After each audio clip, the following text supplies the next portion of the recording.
Hey there, here is an easy tutorial where I'll show you how to hide your activity status on Instagram, whether you're using iPhone, Android, or any device.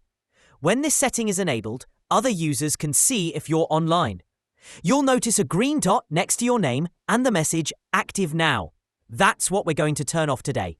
Let me show you how it works.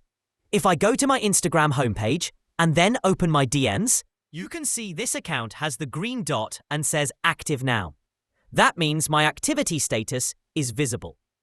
Now, here's how to turn off Active Now on Instagram.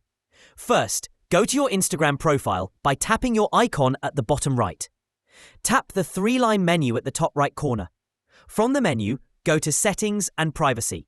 In the search bar at the top, type Show Activity Status or scroll to Messages and Story Replies. Tap Show Activity Status.